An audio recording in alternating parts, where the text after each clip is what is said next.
नमस्कार, मैं प्रदीप राज डुगडुगी डिजिटल खबर में आपका स्वागत है।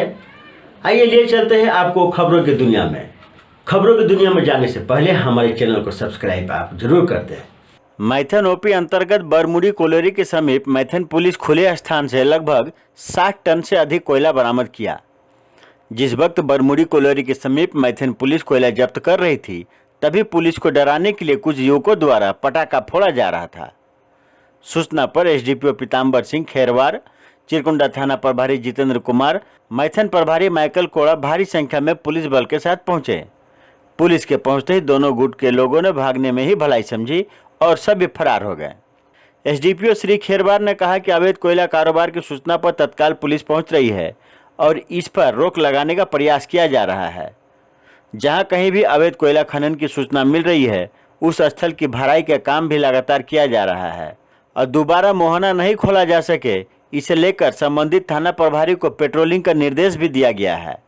उन्होंने स्वीकार किया कि बुधवार को काली माटी में दो गुटों के बीच विवाद हुआ, लेकिन किसी पक्ष द्वारा कोई लिखित शिकायत नहीं की गई। बुधवार को काली माटी क्षेत्र में दो गुटों के बीच हिंसक झड़प के बाद गुरुवार की सुबह मैथन ओपी क्षेत्र के ही बरमुड़ी कोलोरी के समीप दो गुटों के बीच हिंसक झड़प हुई। झड़प में कुछ लोगों के सिर फट गए और एक गुट द्वारा कट्टा लहराए जाने की भी बात कही जा रही है। सूत्रों का कहना है कि इन दिनों क्षेत्र में अवैध कोयले का कारोबार जोरों पर है और उस कारोबारियों पर पुलिस के एक वरीय अधिकारी का भी सह प्राप्त है। इन दिनों मैथन गल्फरबाड़ी पंचायत और कालूबथान क्षेत्र में अवैध कोयला डिपो का संचालन धड़ल्ले से चल रहा है। काली माटी में बुधवार को विवाद के बाद पुलिस द्वारा ज्योति कोल सप्लाई डिपो में छापेमारी कर लगभग 80 टन कोयला बरामद किया गया। ओपी प्रभारी माइकल कोड़ा की लिखित शिकायत पर चिरकुंडा निवासी अमन सिंह व अन्य के खिलाफ कोयला चोरी की प्राथमिकी दर्ज की गई। प्राथमिकी में जिक्र है कि अर्धनिर्मित 4 दीवारी में डिपो का संचालन किया जा रहा था, जहां कोयला खरीदारी को लेकर विवाद होने की बात पर पुलिस वहां गई थी। डिपो संचालन या उनके कर्मियों द्वारा वहां मौजूद कोयला के संबंध में कोई कागजात नहीं दिखाए जाने की स्थिति में कोयला जब्त कर जीएम मुगमा क्षेत्र को सौंपा गया। अब प्रश्न उठता है यह कि आखिर क्या बात है कि कोयला तस्करी पर प्रशासन लगाम नहीं लगा पा रहा है?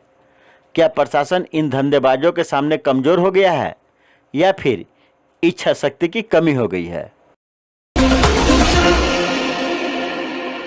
44 श्रम कानूनों को समाप्त कर 4 श्रम कोड में तब्दील करने के विरोध में होलिका दहन के अवसर पर AICCTU के आह्वान पर गुरुवार को निरसा चौक पर वेतन संबंधित कोड, सामाजिक सुरक्षा संबंधित कोड और कामकाजी परिस्थितियों से संबंधित कोड की प्रति जलाई गई।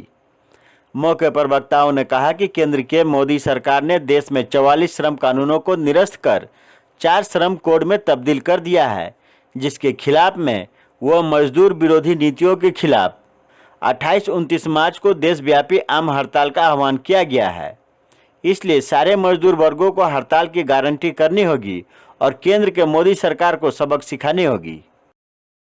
मालिकों को हाथ में उद्योग देना नहीं चलेगा, नहीं चलेगा, नहीं चलेगा। इनकलाब जिंदाबाद, जिंदाबाद, जिंदाबाद। 4 श्रम कोड वापस लो, वापस लो, वापस लो। मजदूर विरोधी 4 श्रम कोड वापस लो, वापस लो, वापस लो। पुराना श्रम कानून को लागू रखो, लागू रखो, लागू रखो। पुराना श्रम कानून को लागू रखना होगा। रखना होगा, रखना होगा। इनकलाब जिंदाबाद, जिंदाबाद, जिंदाबाद। AICCTU जिंदाबाद, जिंदाबाद, जिंदाबाद। कोल माइंस वर्कर्स यूनियन जिंदाबाद, जिंदाबाद, जिंदाबाद। CMWU जिंदाबाद, जिंदाबाद, जिंदाबाद। वर्कर्स यूनियन जिंदाबाद, जिंदाबाद, जिंदाबाद। कोल माइंस वर्कर्स यूनियन जिंदाबाद, जिंदाबाद, जिंदाबाद। वेतन संबंधी कोड वापस लो, वापस लो, वापस लो। वेतन संबंधी कोड वापस लो, वापस लो, वापस लो। औद्योगिक संबंधी कोड वापस लो, वापस लो, वापस लो। इनकलाब जिंदाबाद, जिंदाबाद, जिंदाबाद। 44 श्रम कानूनों को बातिल करना नहीं चलेगा, नहीं चलेगा, नहीं चलेगा। 44 श्रम कानून को बातिल। चिरकुंडा थाना क्षेत्र अंतर्गत कुमारधुबी स्टेशन के समीप ट्रेन की चपेट में आकर सिवलीवाड़ी अली मोहल्ला निवासी अली हुसैन की मौत हो गई। घटना इस संबंध में जानकारी देते हुए मृतक के भाई नाजिर हुसैन ने बताया कि बुधवार की रात करीब 1:30 बजे वह घर से यह कहकर निकला कि चाय पीकर आ रहा हूं, परंतु वह नहीं लौटा। उसकी खोजबीन की मगर कहीं पता नहीं चला। भाई मानसिक रोग से पीड़ित था, इलाज भी जारी था। भाई की मौत पर बहन का रो रो कर बुरा हाल है। बताया जाता है कि 1 माह पहले ही पिता की मौत हुई थी। तो ये थी अब तक की खबरें। आप देख रहे थे डुगडुगी डिजिटल खबर। अब मुझे दीजिए इजाजत। नमस्कार।